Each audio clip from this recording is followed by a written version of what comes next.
Assalomu alaykum, hurmatli qirg'iz elim. Assalomu alaykum, atalar, apalar, jana qalay xalqim. Jalpı qirg'iz elime ıssiq salam. Mına çoң qazattın dagı bir qayrılууlarına biz bağı жооп бербесек болбой kaldı. Bul qirg'izdin ынтымагын кетире турган bir çoң казат экен. Бул çoң казат эмес, бул жок казат экен. Бул кыргыз элин bir ынтымакка чакырыштын ордуна, эли журтубузга жардам бериштин ордуна, элибизди бөлүп экиге бөлө турган bir партия экен. Мен ушун үчүн ушулардын bir кече жол боюнча айткан видео ролигине bir айтат элем да. Ушу Ош Бишкек жолу боюнча сүйлөгөн адамга уят. Эмне себеп дегенде 20 жылдан ашык мына жол бизге туруштук берип атат. Бул ошо Алабелде Тоашуудагы блокторду жанагы тосмолорго темир коюп койгон, ал жеке баягы алимин коюш керек эле, ошол жерде bir жеп коюшту, кыркып коюшту дегендей маңызда bir кептерди айтып атат Хасанов. Бул туура эмес. Туура эмес. Бул уят иш. Уят иш бул. Эгерде ушунчалык эле чукуй турган болсоңор, адилеттүү болсоңор, мына Бишкектин мэри Сурахматовду чукуй бергиле.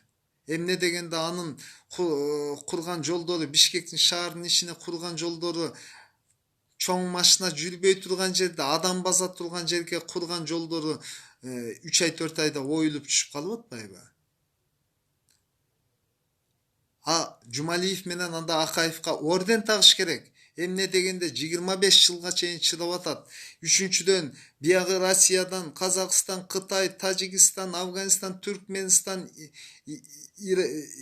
Ирандан мына 70 тоннага чейин оор жүк ташуучуларына ушул жерден өтүп атат тынымсыз. Биз сооданын bir жолдун, жибек жолунун так очогу болуп атабыз. Ушул жерде тынымсыз машина өтүп, ошонча bir машинага, ошонча жүккө туруштук берген жолго рахмат дейли. Ошондой фуралар Бишкекти аралап кететиген болсо, мына Сурахматовдун курган жолдору bir күндө ташталган чыгып эчтекеге жараксыз болуп калат. Ошо Жумалиев менен Акаев курган жолдон экезе, кеберки жери 3 эзе кымбат курулган жолдор. Булар Момбеков айткандай мороженодай эле болуп эрип түшүп калып атпайбы? Мына жогорку кеңеште парламентте сүйлөдү Момбеков. Эмне үчүн булардын курган жолдору 2 айда 3 айда эле эрип түшүп калат деп. Мына ушуну чукузун. Мына Оштогу курулган жолдор мына оюлуп түшүп калып атат. Мына Бишкек нарындагы курган жолдор мына оюлуп түшүп калып атат. Мына Хасановдор ушуну чукузун.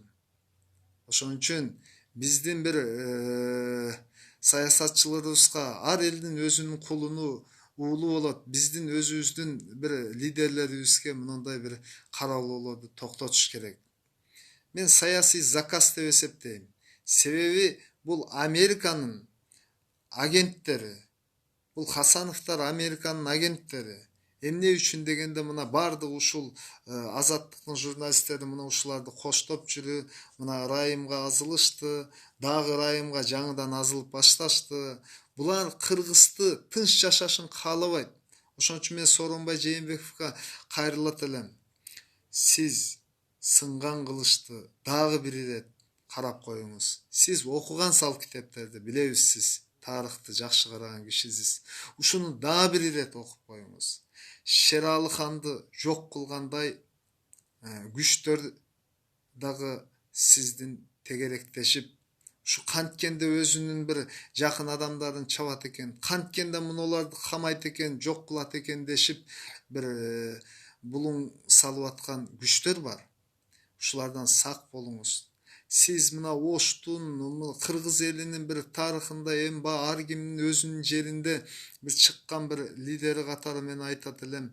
Тарыхта мына 100 жылдан ашык, 200 жылдык тарыхтын ичинде биринчи жолу мына Оштон өзгөндө мына хан келип отуруу. Алымбек датка атабыз эңсеген, Курманжан датка, Камчыбек, канча деген мына ушулар эңсеп ушулар хандыкка жетпей кыргызды бир башкарып ынтымакка гүлдөтөйүн деп ушул кишилер жетпей калган. Мына Кудай Таалам бүгүн сизге хандыкты берип олтурат. Сиз бизди эч убакта бир уят кылат деп ойлобойбуз. Кудай кааласа сиз акыл калчап, элибиз үчүн катуу пешене териңизди төгүп иштеп коюңуз. Кыргызстанды бир гүлдөтүп койсоз, бир тарыхта сынган кылыч эмес, бүтүн кылыч болуп жазылып калат элес деп ойлойт элем. Ошон үчүн мен сизден суранып кетем. Ушундай күчтөрдү чоң казатка окшогон жана жеке майда мына Американын сырттан каржыланган уюмдардын бардыгын токтотуңуз, жабыңыз. Кыргыз үчүн бир пешенеңизде териңизди төгүп иштеп коюңуз.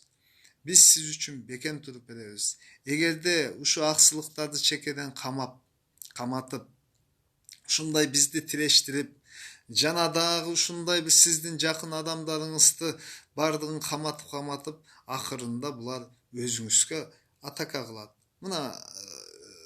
Мына жакында бийликке сын айтып башташты. Булардын бир программасы жок. Же булардын токтой турган максаты жок. Максаты жок адамдарга биз ээрчибейбиз. Ошон үчүн бул чоң казатты жабыңыз. Буну тизгиндеңиз.